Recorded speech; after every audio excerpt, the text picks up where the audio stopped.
Hello, I'm Dr. Bond. This is the Bond Report. This one is BAFA 21, and it is an introduction to the measurement of untruth. We are trying to quantify the amount of things that you hear that are not true. Winston Churchill saying one of my favorite statements, I should think it impossible to state the opposite of the truth with more precision. We now have the equations of this. We find that the BAFA equations and the detailed mathematics of the BAFA number can be somewhat daunting to the novice, but is absolutely worth it. Now, this is, for instance, a one-line proof. If you start sufficiently far to the left, you can work things out mathematically. And the equations that detail mathematics to the BAFA number can be daunting, but we believe our group has come upon a beautiful, useful, and quantitative approach to the mendacious arts. To use a favorite coinage of Dr. Robert Oppenheimer, pictured here, it's technically sweets. When you can smoke out of the BAFA number, smoke out of the mathematics, another favorite, is an extremely fruitful way of thinking. Quantum mechanics, they tried to explain it. Niels Bohr said, if you're not frightened by it, you don't understand it. Said Niels Bohr, who understood it as well as anybody. Quantum mechanics, the dreams that stuff is made of. And here's Oppenheimer. We're working very hard. This is about 1932, to combine fantastically improbable metaphysical disingenuousness with the go-getting habits of a wallpaper manufacturer. I think he means a one-armed paper hanger, but who's to say? The result is that the work done has an almost demonic lack of plausibility and is highly successful. Everybody says, Feynman said this, quantum mechanics, just get out of your head that this is a bunch of little billiard balls and movements like that. It's like nothing you saw, and it's not going to make sense when you think about it, but it'll be true. So it's a great thing with our BAFA numbers to be contributing to human knowledge as opposed to the mere description of untruth, lying bastard, fucking liar, fucking lying bastard. Rather than that, we're trying to get an actual mathematical amount so we can treat that as some science, so we can have a number useful in other disciplines. Very interestingly, our group found, somewhat to our excitement, that there's derivations of the BAFA number can be smoked out of the mathematics, making the BAFA number a far more universal number for more universal, more sweeping conclusions, and a new, intriguing concept toward a new united theory. We're going to start trying to name our units as we try to get the mathematics of untruth. And we have a mendacious, a meretricious, Madoff, Munchausen. We went with probably a Munchausen unit. Ponzi's out because it's already taken. But of the more egregious liars of history, Munchausen we went with because he's not going to sue us, being dead and all. So we propose the new mendacity unit to be called the Munchausen unit, named for the Baron.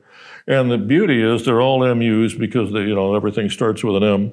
But how is a given BAFA number measured in practical terms so that your mathematics can be properly applied? And here are people working on the problem. It's a big one, but here's some of the dark satanic mills. We will begin with a couple of examples where the MUs are through the roof, approaching infinity. And from these extreme examples, we will try to reason backwards. Now, no matter how outrageous the lie, it tends to be true when you think of when they're more outrageous, they're more likely to be believed. In the Russo-Finnish War of 1940, the Russians, the Soviet Union, thought that the Finns were a little too close to Leningrad. They're going to move them back 20, 30 kilometers. And so they attacked Finland. This is where in the Olympics, the guy with the skis and the rifle, that competition, the biathlon, I believe, the Russo-Finnish Winter War, they call it, of 1940, that's what that comes from. And there were something like 6 or 8 or 9 or 11 Soviet casualties for every Finn. They got the hell knocked out of them. Foreign Minister Molotov, Vyacheslav Molotov, was asked, why are they bombing Helsinki? The Soviet bombers, Helsinki, the capital of Finland, and he said these bombers were not dropping what they saying was Russian bombs, was actually food packages that were meant for the heroic Finnish people, the good people of Finland, that were being damaged and placed in a situation of danger because of their actions of their criminal, irresponsible Finnish government. And the Soviets were trying to help them, dropping food packages on them, or they're bombing that. Very few statements are 100% false in all particulars. It's hard not to have at least 5 or 10% of the truth in any given sentence, because if only by accident, and however laughably, there were planes over Helsinki, they were dropping something, that much of that statement's true. Everything else is just a lie. Now, except for the fact, the one time I've seen absolute untruth sentence by sentence is the classic William H. Macy role from Fargo, where I think they had a bar bet or something, and they're going to make that car salesman that William H. Macy played have not a sentence of truth in anything that he says. But that, you really have to think about that, and that's done as a technical exercise. So Foreign Minister Molotov said they're dropping the food packages instead of bombs. The Finns said that they were returning the liquid portion of their food packages, and a new name is born for the homemade firebomb, the Molotov cocktail, as we all know. Here we have the foreign minister and the boss man, Vozht in Russian, having a little drink. Ask about our assholes flambe. I was thinking, when you have a Molotov cocktail at the Molotov cocktail lounge. So there's an example of really an infinite lie. I mean, absurd on the face of it, absurd in number, but told with a straight face. But it's still got this kernel of truth in there. Infinite mendacious units, MUs. Number 2, we all know, lovely ladies, they're going to go get ready. But I would submit this to anybody. They don't even believe themselves when they say they're going to be ready in 5 minutes. It'll only take me 5 minutes. They don't even believe themselves. It's going to take them as long as it takes them. Even the Disney princesses do this.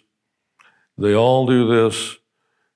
Whatever the circumstances, I'll be ready in 5 minutes. The circumstances vary. They can do it together. They can do it singly. The last one, those are the 2. I'm just getting a minor one here. Represented TLC in ophthalmology means 3 things: tender loving care, the laser center, or the Liars Club. Quantifying this, I think, will be a great step forward for science, as we have Nurse Ratched here representing tender loving care. We also have ophthalmology, the Liars Club, or the laser center. In ophthalmology, it's only 2 of those. To the discerning intellect, it's only 1 of those. So as we try to quantify untruth so we can make comparable statements, we're back with Dr. Oppenheimer with his pork pie hat and a cigarette. We're busy studying, in his case, nuclei, neutrons, disintegrations, but we are trying to make some peace between the inadequate theory and the absurd revolutionary experiments. Bear with us, much more is to come. BAFA will triumph. Thank you very much. Thank you very much. Please subscribe. This has been a Bond Report.